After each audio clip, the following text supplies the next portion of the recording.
الحمد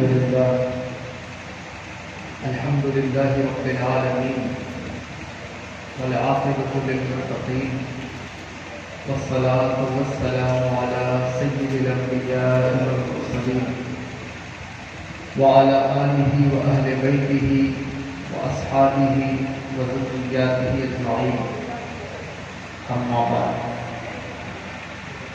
فأعوذ بالله من الشيطان الرجيم بسم الله الرحمن الرحيم ألا إن أولياء الله لا خوف عليهم ولا هم يحزنون الذين آمنوا وكانوا يتقون لهم البشرى في الحياة الدنيا وفي الآخرة لا تبديل لكلمات الله ذلك هو الفوز العظيم صدق الله العلي العظيم وبلغنا رسوله النبي الأمين الكريم ونحن على ذلك من الشاهدين والشاكرين والحمد لله رب العالمين. وقال الله تبارك وتعالى في شان حبيبه الكريم إن الله وملائكته يصلون على النبي يا أيها الذين آمنوا صلوا عليه وسلموا تسليما. الصلاة والسلام عليك يا رسول الله، الصلاة والسلام عليك يا نبي الله، الصلاة والسلام عليك يا حبيب الله وعلى آلك وأصحابك يا نور الله صلى الله تعالى عليك وسلم.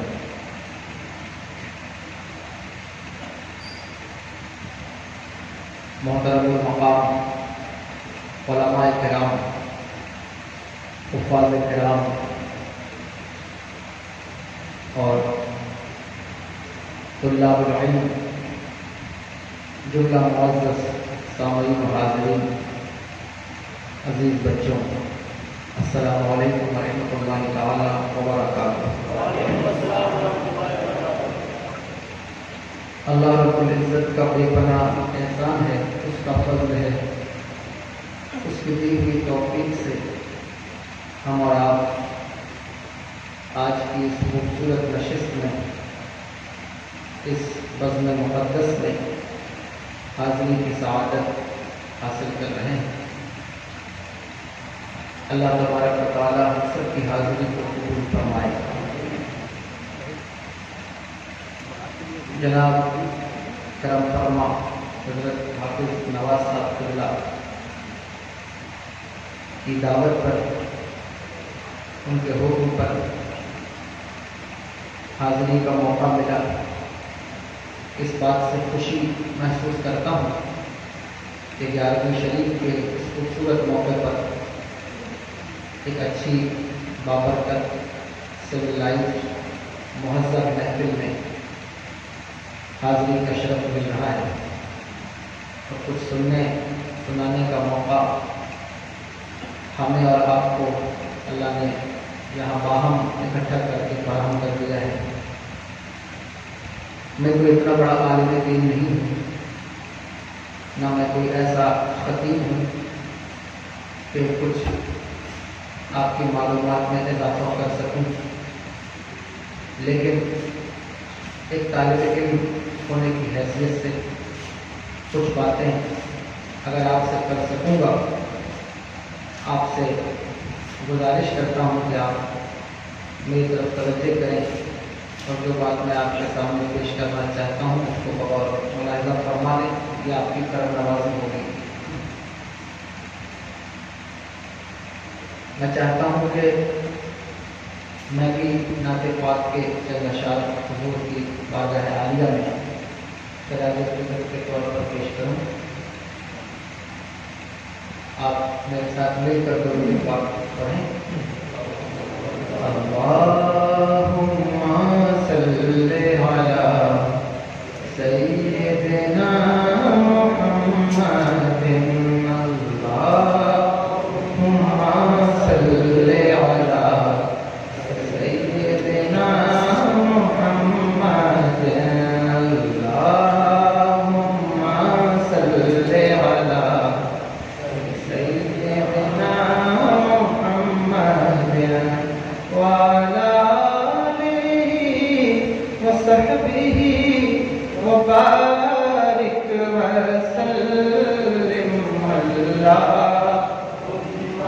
صل على سيدنا ومولانا محمد اللهم صل على سيدنا ومولانا محمد ہے کلام الہی میں شمس الضحیٰ تیرے چہرے نور فضا کی قسم ہے کلام الہی میں شمس الضحیٰ تیرے چہرے نور فضا کی قسم قسم شب تار میں راز یہ تھا کہ حبیب کی زلف دوتا کی قسم تیرے خلق کو حق نے عظیم کہا تیری خلق کو حق نے جمیل کیا کوئی تجھ سا ہوا ہے نہ ہوگا شہا کوئی تجھ سا ہوا ہے نہ ہوگا شہا تیرے خالق حسن و ادا کی قسم اللہم صل علی سیدنا و مولانا محمد اللہم صل علی سیدنا و مولانا محمد اللہم صل علی سیدنا محمد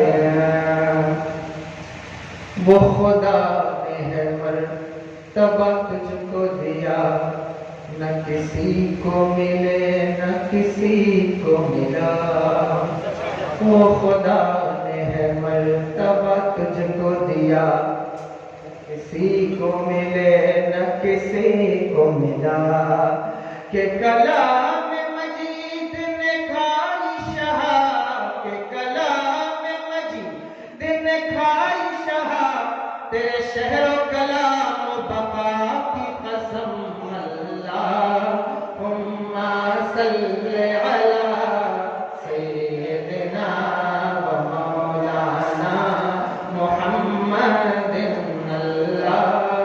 اللہم صل علی سیدنا و مولانا محمد وعلی وصحبه وبارك وسلم اللهم صل على سيدنا ومولانا تیرا مسند ناز ہے عرش بری تیرا محرم راز ہے روح امین تیرا مسند ناز ہے عرش بری تیرا محرم راز ہے روح امین تو ہی سرور ہے دو جہاں ہے شہا تو ہی سرور ہے دو جہاں ہے شہا تیرا مثل نہیں ہے خدا کی قسم اللہم صل علی سیدنا و مولانا محمد اللہم صل علی سیدنا تو ہی بندوں پہ کرتا ہے لطف و عطا ہے تجھی پہ بھروسہ تجھی سے دعا تو ہی بندوں پہ کرتا ہے لطف و عطا ہے تجھی پہ بھروسہ تجھی سے دعا مجھے جلوہ پاک رسول دکھا مجھے جلوہ پاک رسول دکھا مجھے جلوہ پاک رسول دکھا تجھے اپنے ہی رسولہ کی قسم اللہم صل علی سیدنا و مولانا محمد اللہ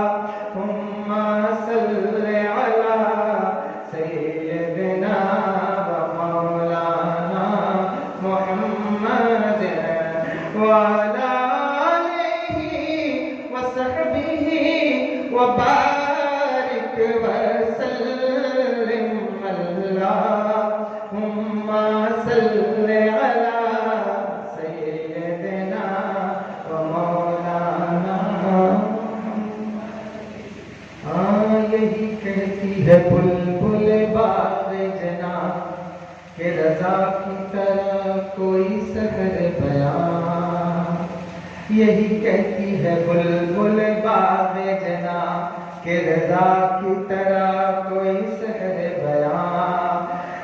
نہیں ہے میوا صرف شاہ ہدا، نہیں ہے میوا صرف شاہ ہدا، مجھے شوقی تب رضا کی قسم اللہم صل علی سیدنا مولانا محمد.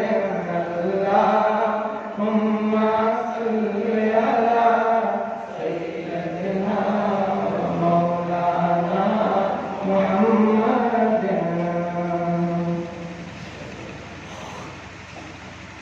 اللہ فرماتے ہیں واہ کیا مرتبہ سے بالا تیرا، اونچے اونچوں کے سروں سے قدم والا تیرا. سر بھلا کیا کوئی جانے کہ ہے کیسا تیرا، اولیاء منتے ہیں آنکھیں وہ ہے تلوا تیرا. اور ابن زہرا کو مبارک کو عروس قدرت، ابن زہرا کو مبارک کو عروس قدرت، قادری پائیں تصدق میرے دولہا تیرا. ابن زہرا کو مبارک کو عروس قدرت، قادری پائیں تصدق میرے دولہا تیرا. کیوں نہ قاسم ہو کہ تو ابن ابی قاسم ہے، کیوں نہ قادر ہو کہ مختار ہے بابا تیرا. عرض احوال کی پیاسوں میں کہاں تاب مگر، آنکھیں اے ابر کرم تکتی ہے رستہ تیرا. موت نزدیک گناہوں کی تہیں میل کے خول، آ برس جا کے نہا دھو لے یہ پیاسا تیرا. میں آج کی اس محفل میں کسی موضوع کا تو پابند نہیں کیا گیا ہے مجھے، لیکن ظاہر سی بات ہے کہ میرا بھی ذوق اور محفل کا تقاضا یہ کہتا ہے کہ کوئی ایسا عنوان منتخب کیا جائے، کوئی ایسی آیت پڑھی جائے جو براہ راست اللہ کے ولیوں کو ڈیل کرتی ہو. اسی مناسبت سے میں نے قرآن پاک کی ایک مشہور آیت مبارکہ کی تلاوت کا شرف حاصل کیا ہے.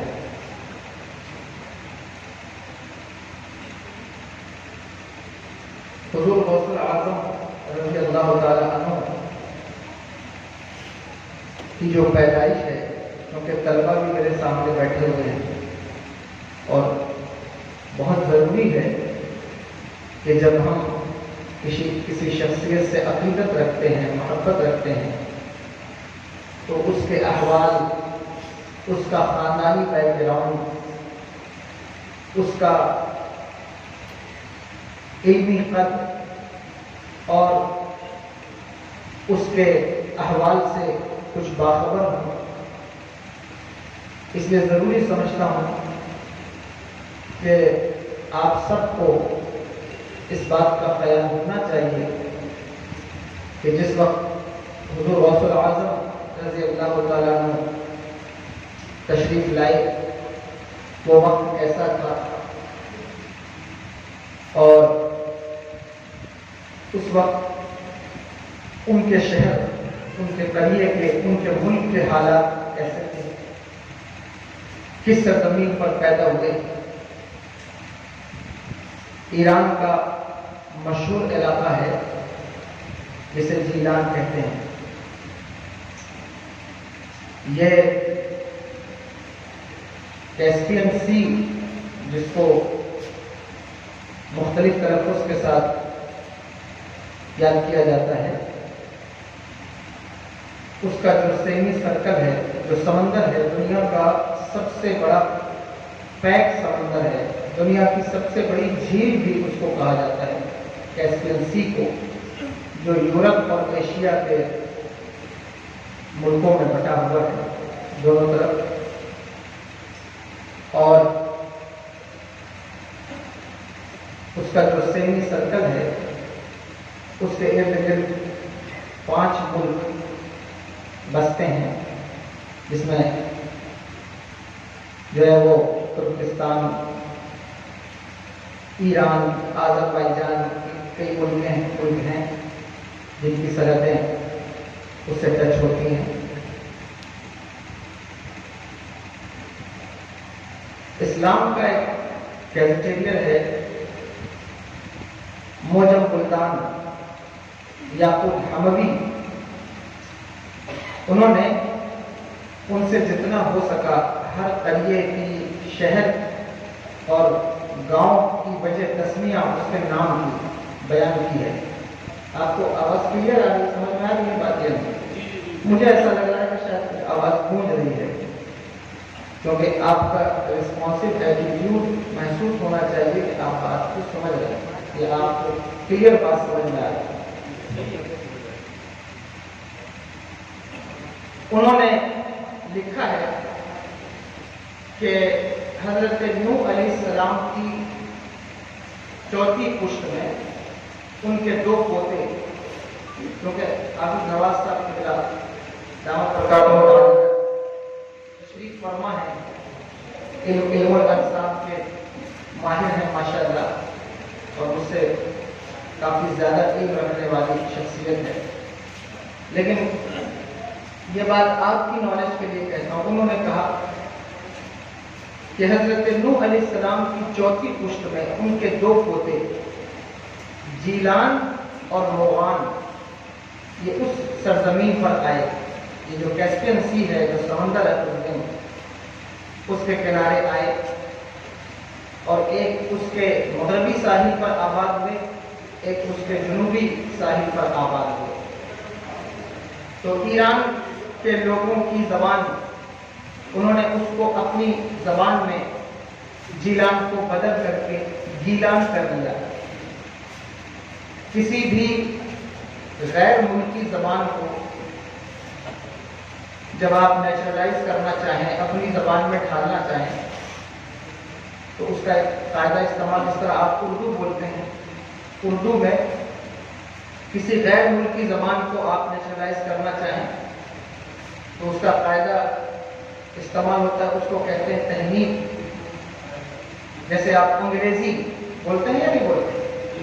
انگریزی کہتے ہیں نا، یہ انگلش کا لفظ نہیں ہے، اس کو نیچرلائز کیا ہے اردو نے، تو انگلش سے انگریزی کر دیا ہے۔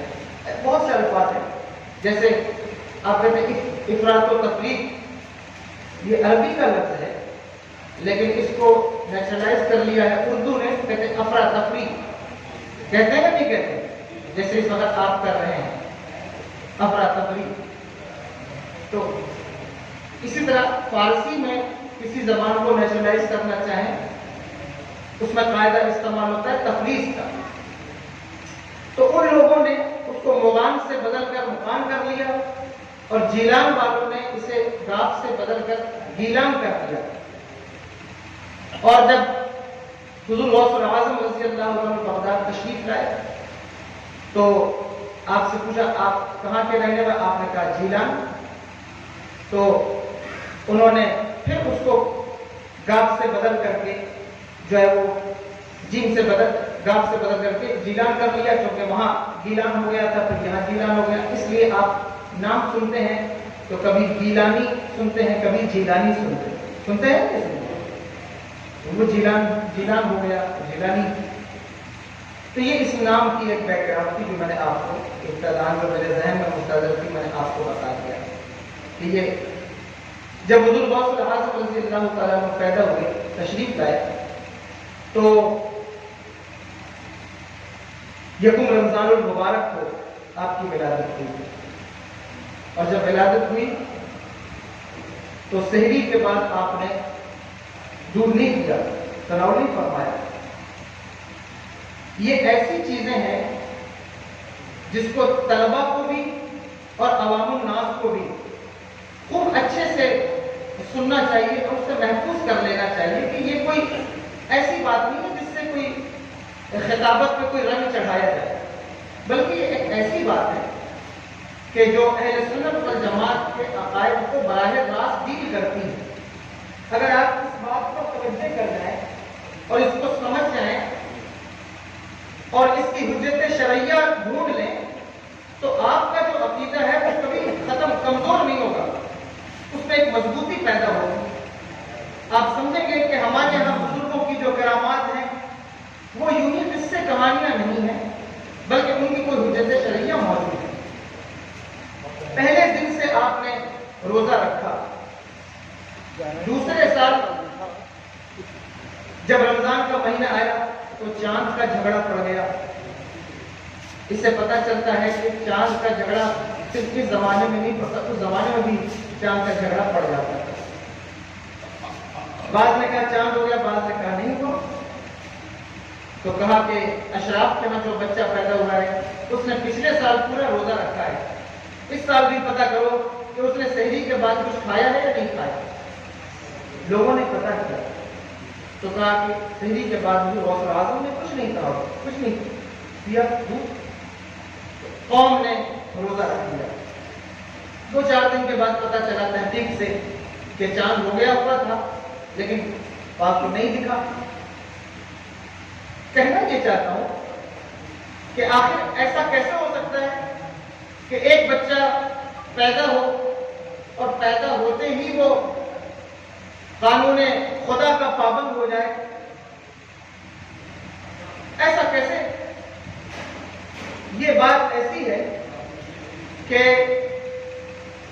جنہوں نے علم کی طرف پیش قدمی نہیں کی وہ ان باتوں سے کبھی مطمئن نہیں ہو سکتے، لیکن جو علم کے راہ کے مسافر ہیں، جو نگیٹیوٹی سے زیادہ پازیٹو سوچ رکھتے ہیں اور پاسبلٹیز پر ان کی توجہ ہے، وہ ان چیزوں پر دھیان دے سکتے ہیں، توجہ کر سکتے ہیں۔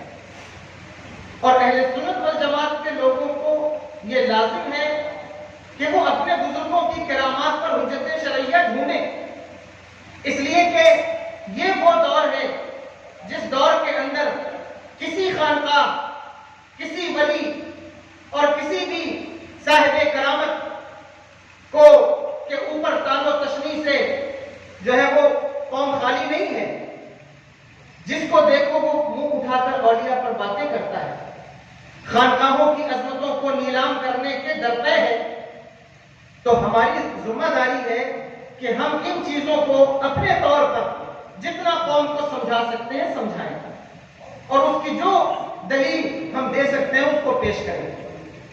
دیکھو، کسی بچے کا بچپن سے خدا کے قانون کا پابند ہونا یہ اس بات کی دلیل ہے کہ خدا پیدا ہونے سے پہلے ہی اسے اپنا ولی بنا چکا ہے۔ اچھا، آپ کہیں گے اس پر کوئی دلیل آپ پیش کیجیے، یہ ابتدائیہ ہے میری تقریر کا، آپ سن رہے ہیں یا نہیں سن رہے؟ بچے سن رہے ہیں یا نہیں سن رہے؟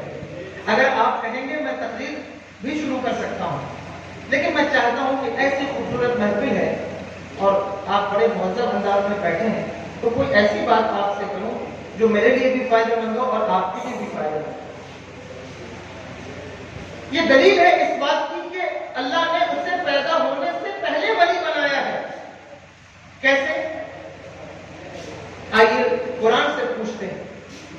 حضرت امام فخر الدین رازی علیہ الرحمہ تفسیر کبیر کہتے ہیں کہ کبھی محبت کی شروعات بندے کی طرف سے ہوتی ہے۔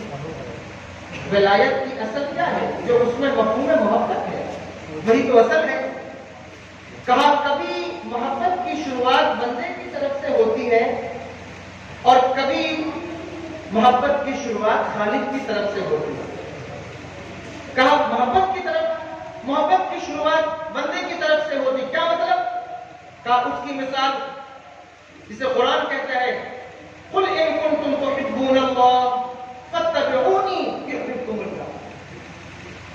تم ایفرٹ کرو گے، عمل کرو گے، جستجو کرو گے تو وہ تم سے محبت کرے گا۔ اور اس کی تائید میں صحابی آپ کم سے کم 4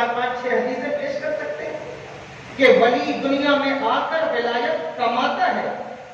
ایک ولی وہ ہوتا ہے جو دنیا میں آتا ہے اور پھر ولایت کماتا ہے، محنت کرتا ہے، تہجد پڑھتا ہے، نوافل پڑھتا ہے، روزے رکھتا ہے، اپنے اعمال کو درست کرتا ہے، تفکرات و تخیلات کی پاکیزگی کو لازم پکڑتا ہے، پھر وہ ولایت کماتا ہے. اتنی عبادت کرتا ہے کہ اللہ اس سے محبت کرتے ہیں. یہ شروعات ہے بندے کی طرف سے.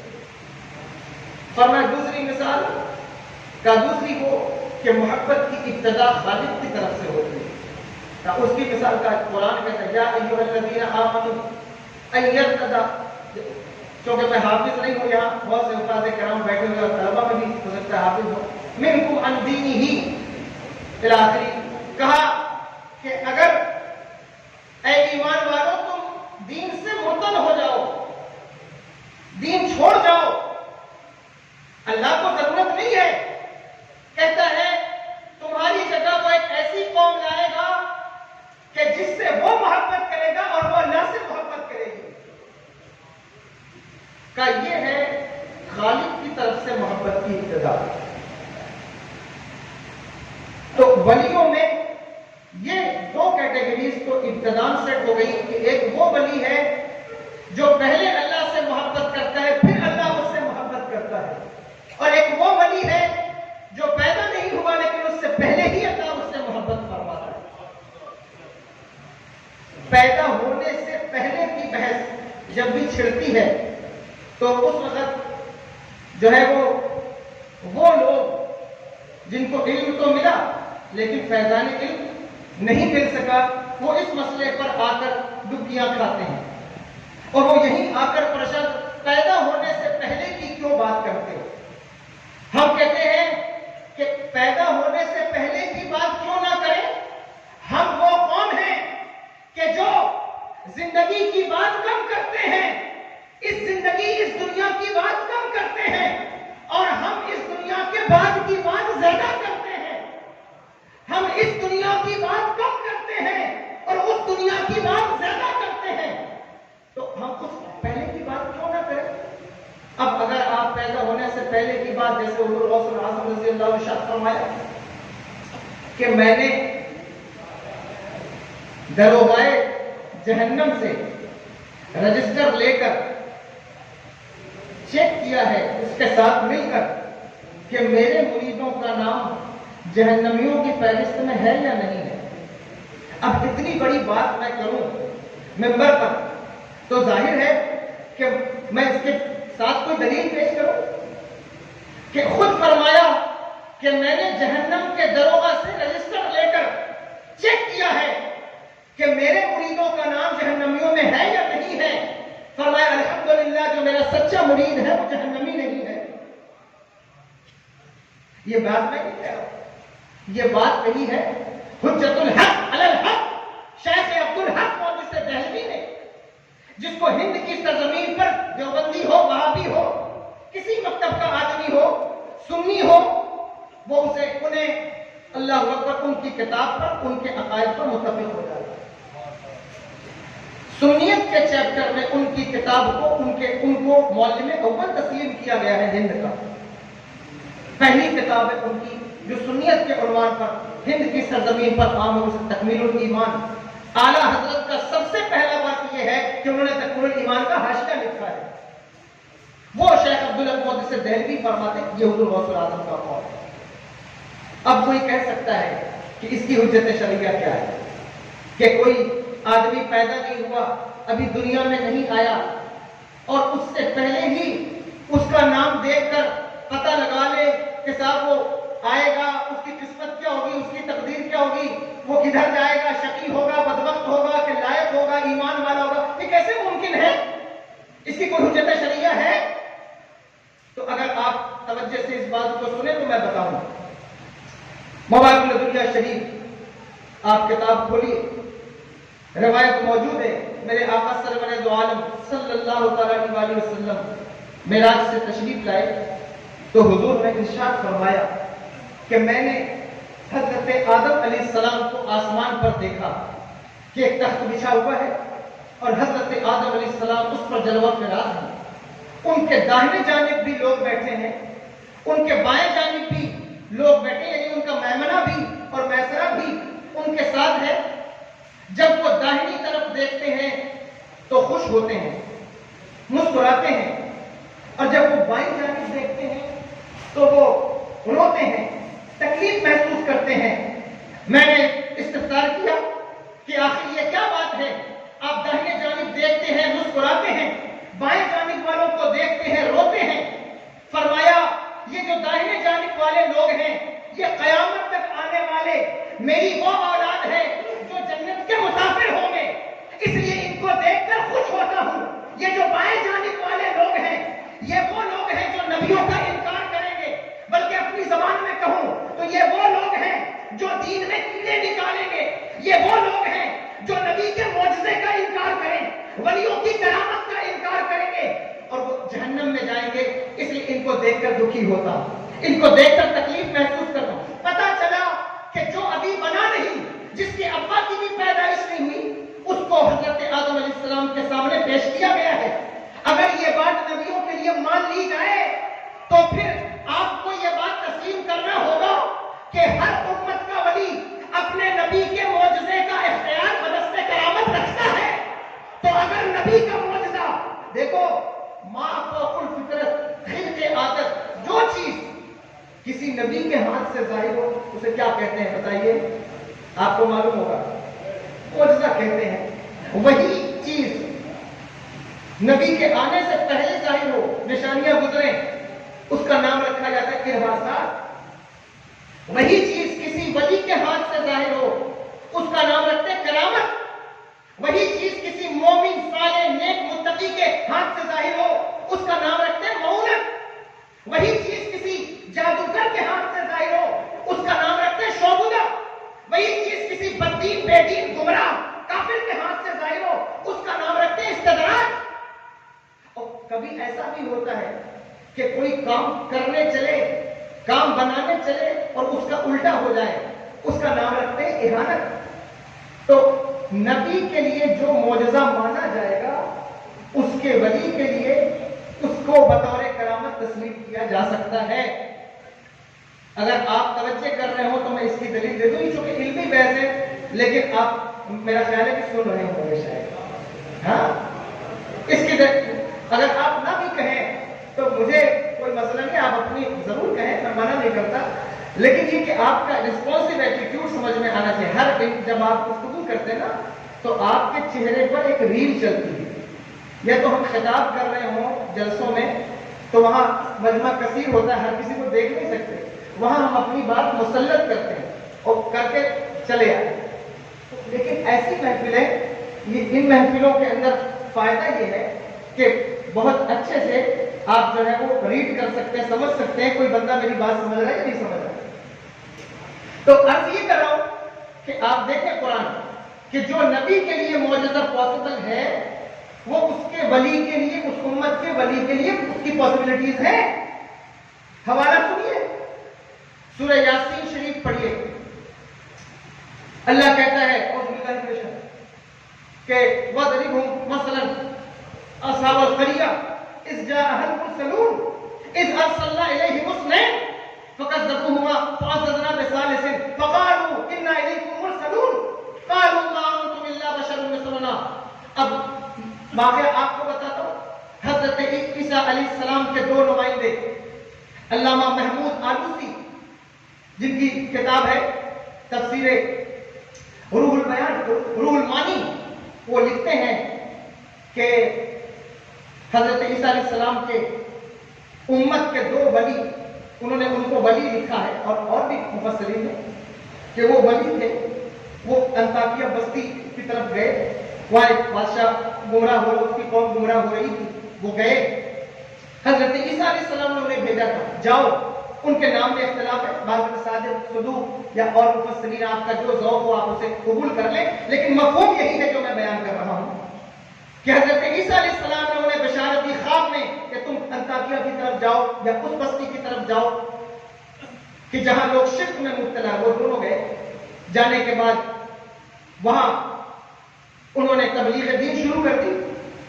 لوگوں کو پتہ چلا کہ یہ تبلیغ دین کرتے ہیں، ہمارے معبودوں کو برا بھلا کہتے ہیں، ان کو بادشاہ سے کہہ کے کہ یہ فتنہ پھیلانے والے لوگ ہیں، ان کو قید کرا دیا، جیل میں ڈال دیا۔ یہ تاریخ کا ایک المیہ رہا ہے کہ اصلاح کرنے والے کو ہمیشہ فتنہ پرور کہا گیا ہے۔ یہ ایک حقیقی بات ہے، جب اصلاح کی جائے تو طبیعت پر چلنے والے کہتے ہیں یہ فتنہ پھیلانے والا ہے۔ یہ تاریخ کی سچائی ہے، آپ اس کو کبھی چیک کریں، غور کریں۔ آپ کو برے نظریے سے، برے عقائد سے، برے معاملات سے کوئی روکے گا، طبیعت پر چلنے والے کہیں گے یہ فتنہ پھیلانے والا، اس کو ہٹاؤ۔ یہی وجہ ہے آج حضور اعلیٰ حضرت فاضل بریلوی پر جتنے الزامات ہیں وہ کیا ہے؟ آپ دیکھیے پچھلے دنوں میں کتاب پڑھتا تھا، میں یہ نام بھی لینا چاہتا، تو کہتے کہ اس صدی کے اندر لکھنے والے نے لکھا، اس صدی کے اندر اس ذات سے بڑے کوئی فتنہ پھیلانے والا آدمی نہیں۔ استغفر اللہ العظیم۔ میں آپ سے پوچھتا ہوں، بات اعلیٰ کی آ گئی ہے، حضور غوث الاعظم کے خلفاء میں اللہ اکبر کبیرہ جو مقام حضور اعلیٰ حضرت فاضل بریلوی کا ہے ہند کی سرزمین پر، ان کو کہا فتنہ پھیلا، کیوں؟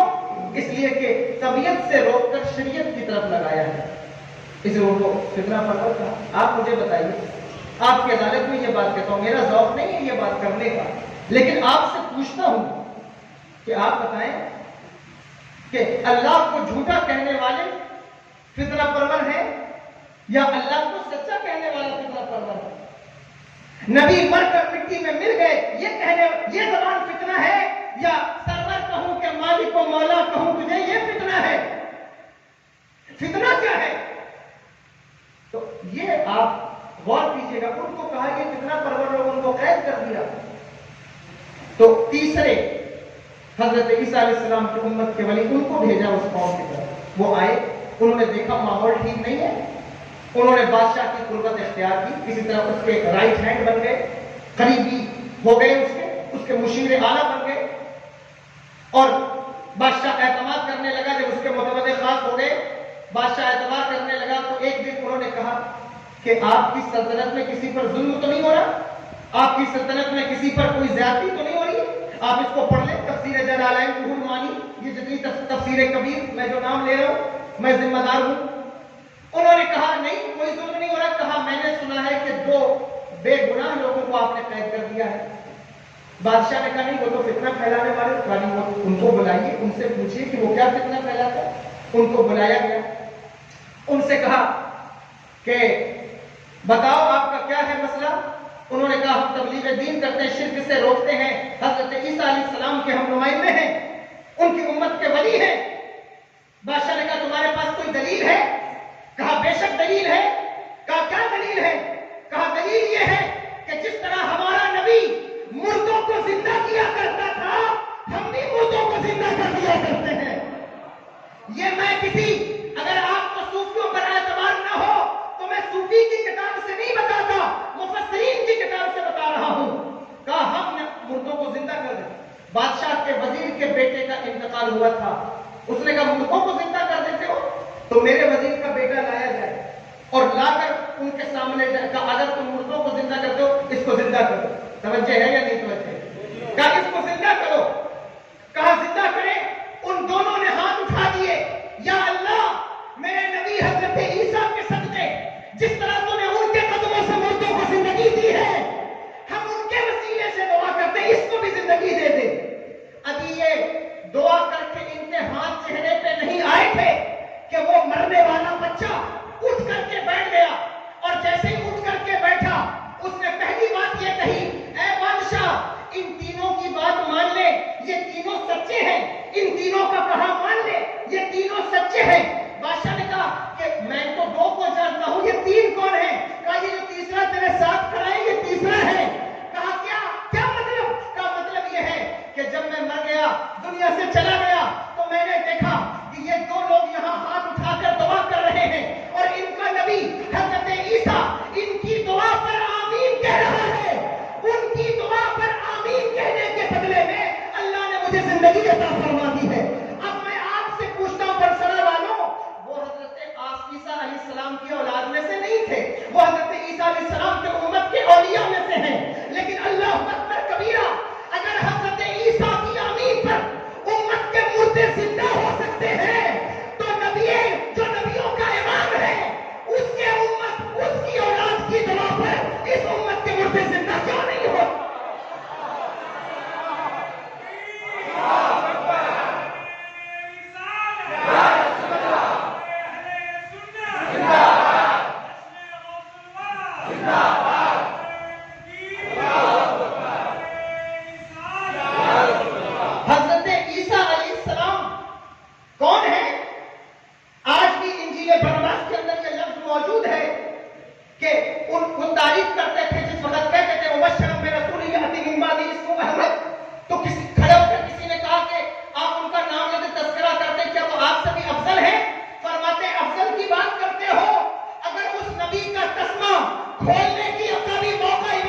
کہ اس کی اولاد، اس نبی کی اولاد میں کوئی مردہ زندہ کرے، تو کہتے ہیں یہ کیسے پاسبل ہے کہ مردہ زندہ ہو سکتا ہے؟ میں تو اس وقت ابتدائیہ بیان کر رہا ہوں، ورنہ کی ان باتوں پر صحیح احادیث کے ذریعے سے ایک اچھا خاصا باب کھولا جا سکتا ہے کہ جس پر آپ دیکھیں گے کہ مردے کس طرح زندہ ہوتے ہیں، مردوں کو کیسے زندگی ملتی ہے۔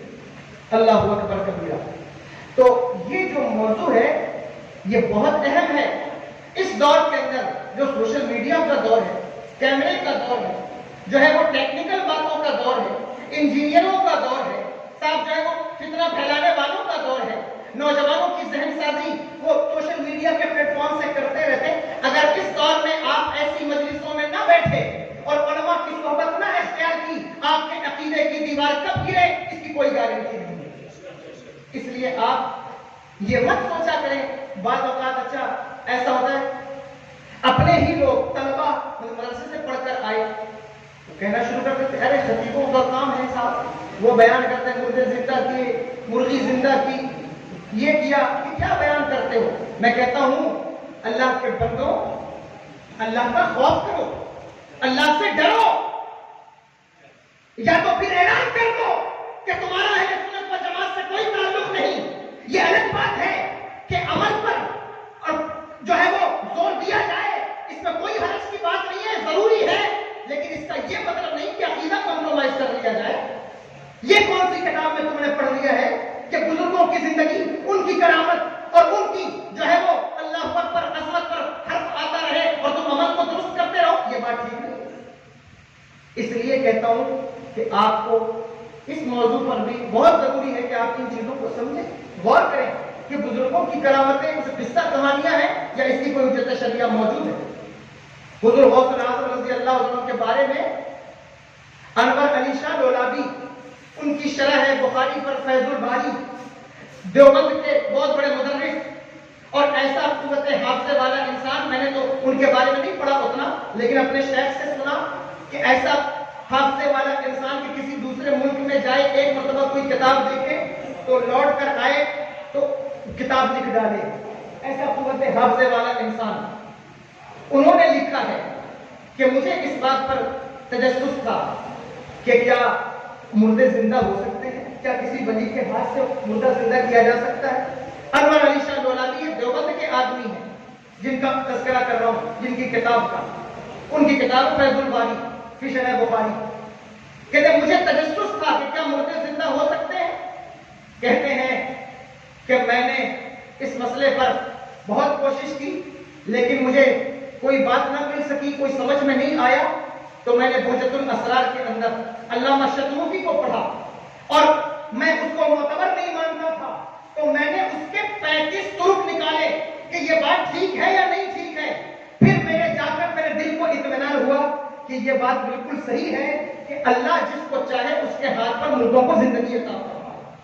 اور انہوں نے یہ واقعہ نقل کیا کہ حضور غوث الاعظم رضی اللہ عنہ اپنی مجلس میں بیٹھے ہوئے خطاب کرتے ہیں، ایک چیل اوپر سے اڑتی ہے چیختی ہوئی، تو ایک مرتبہ گزری، دوسری مرتبہ گزری، تو حضور غوث پاک نے آنکھیں اٹھا کر کے دیکھا اور دیکھ کر فرمایا اللہ تجھے ہلاک کرے۔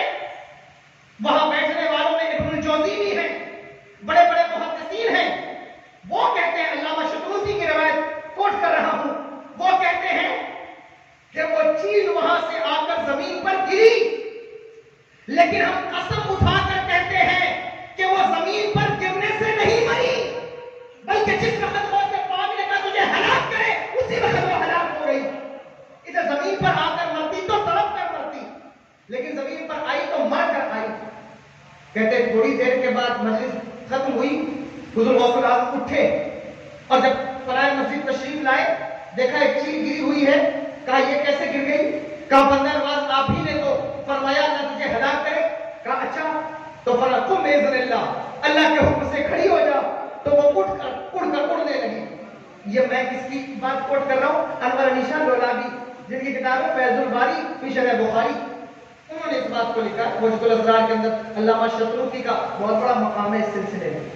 وہ لکھتے ہیں کہ جس طرح محدثین کی روایتوں کو تدریب الراوی فی شرح تقریب النوابی یہ محدثین کی چھان پھٹک کی کتاب ہے. کہتے ہیں جس طرح تدریب الراوی پہ چھان پھٹک کی گئی ہے اس طرح غوث اعظم کی کرامت پہ چھان پھٹک کی گئی ہے. اس کے بعد اسے صحیح طرق سے نقل کر دیا گیا. اس میں یہ مت سمجھیں کہ وہ 12 سال کشتی ڈوبی اس کو نکال دیا, ہوگی کوئی بات ہوگی, کوئی عقیدے میں پختگی پیدا کرو. سمجھو اس بات کو, یہ بات کتنی اہم ہے. قاضی عیاض شفا شریف کے اندر, امام ابو نعیم حلیہ میں, اور حضرت علامہ جلال الدین سیوطی علیہ الرحمہ شرح الصدور کے اندر فی احوال الموتى والقبور, انہوں نے سب میں یہ لکھا ہے. اور علامہ جلال الدین سیوطی اس بندے کا نام ہے کہ جنہوں نے 71 مرتبہ یا 72 مرتبہ ظاہری آنکھوں سے حضور کا دیدار کیا ہے. اس شخصیت کا نام ہے. حضرت شیخ عبدالعزیز دباغ مصری اپنی کتاب میں لکھتے ہیں کہ جس کو ایک مرتبہ حالت بیداری میں حضور کا دیدار نصیب ہوا وہ 2999 درجے ولایت کے اسی وقت طے کر جاتا ہے. اسی وقت طے کر جاتا ہے. وہ نام حضرت علامہ جلال الدین سیوطی کا. شرح الصدور کے اندر انہوں نے لکھا ہے کہ 2 بھائی جن کا نام رومی بن حراش اور بعض نے خیر کا تلفظ لیا ہے, وہ 2 بھائی تھے. رومی بن حراش یا ربی بن حراش ان کا نام ہے. ان کا انتقال ہوا. ان کا بھائی رومی بن حراش وہ غسان کو بلا لائے کہ ان کو غسل دو. تو جب غسان نے غسل دینا شروع کیا تو آگے سے وہ مسکرانے لگے. تو غسان نے واپس آ کر ان کے بھائی سے کہا کہ تمہارا بھائی عجب آدمی ہے, ہم اسے غسل دیتے ہیں وہ سامنے سے مسکراتا ہے. میں نے حوالہ پہلے آپ کو کتابوں کا دیا کہ ان کتابوں کے اندر آپ کو یہ بات مل جائے گی. وہ کہتے ہیں ہم غسل دیتے وہ آگے سے مسکراتا ہے. انہوں نے کہا کہ وہ ساری زندگی نہیں مسکرایا, ساری زندگی نہیں مسکرایا. اس خوف میں کہ پتہ نہیں میرا انجام کیا ہوگا, میں نے کبھی اسے مسکراتے نہیں دیکھا. یہ جو دن رات ہنستے رہتے ہو اس پر ذرا کنٹرول کرو. یہ جو میمز دیکھتے ہیں اور ہنسی کی محفلیں سجاتے اس پر کنٹرول کرو. حضور غوث اعظم فرماتے ہیں میں اس دن مسکراؤں گا جس دن اپنا خاتمہ اچھا دیکھ لوں گا. اللہ اکبر کبیرہ. ساری زندگی لوگ تو قبرستان میں مسکراتے ہنستے ملیں گے. میں ایسے لوگوں کو دیکھا ہے تو قبرستان کے اندر صاحب تمباکو ہے, قبرستان کے اندر تمباکو بنا کر وہ کھا رہے اور ہنس رہے. وہ قوم اعتراض کرتی ہے ولی اللہ جس کو آداب مسجد نہیں پتا, جس کو آداب قبرستان نہیں پتا, وہ اللہ کے ولیوں پر اعتراض کرتا. یہ شعوری قسمت ہے. آپ غور کریں, ساری زندگی نہیں مسکرائے. ان کے بھائی نے کہا مسکرا رہا ہے تو مسکرانے دو. ساری زندگی نہیں مسکرایا, اب اپنا انجام اچھا دیکھ لیا اس لیے مسکرا رہا ہے. غسل دیا گیا. لوگوں میں 2 دھڑے بن گئے, 2 گروپ بن گیا کہ صاحب رومی بن حراش مرنے کے بعد مسکرائے. کوئی کہتا نہیں مرنے کے بعد کیسے ہنس سکتا ہے کوئی بندہ. ایک گروپ کہتا تھا نہیں ایسا ہو سکتا ہے. ان کو کفن دیا گیا, باہر لائے. جس وقت باہر لائے لوگ آپس میں بات کرتے تھے, انہوں نے اپنے کفن سے ہاتھ باہر نکالا. توجہ ہے, کفن سے ہاتھ باہر نکالا. اور کفن سے مستدرک کے اندر بھی کفن سے ہاتھ باہر نکال کر کہتے السلام علیکم ورحمۃ اللہ وبرکاتہ. لوگ حیرانی سے ان کی طرف دیکھ کے اتکلمو بعد الموت, تو مرنے کے بعد بات کرتا ہے. انہوں نے کہا نعم اتکلمو بعد الموت, ہاں میں مرنے کے بعد بات کرتا ہوں. تو لوگوں کو موقع مل گیا ایک مردے سے بات کرنے کا. لوگوں نے پوچھا بتا تیرے رب نے تیرے ساتھ کیا کیا. انہوں نے کہا میرے رحمت والے رب کے چہرے پہ کوئی غصہ نہیں تھا, اس نے مجھے معاف کر دیا ہے, بخش دیا ہے. اب سلسلے کلام دراز ہو گیا, لوگ اور بات کرنے لگے. انہوں نے ہاتھ اٹھا کر کہا, کہتے ہیں تو عجلو ولا تؤخروا, جلدی کرو جلدی کرو, میرے بارے میں تاخیر نہ کرو, اس لیے کہ سرور کائنات کے دیدار کا وہ لمحہ قریب آنے والا ہے, مجھے جلدی دفن کرو. لوگوں سے اٹھا کر کے لے گئے, دفن کر دیا. لیکن کوئی اپنے گھر نہیں پڑتا. اما عائشہ صدیقہ رضی اللہ تعالیٰ عنہا باحیات ہیں.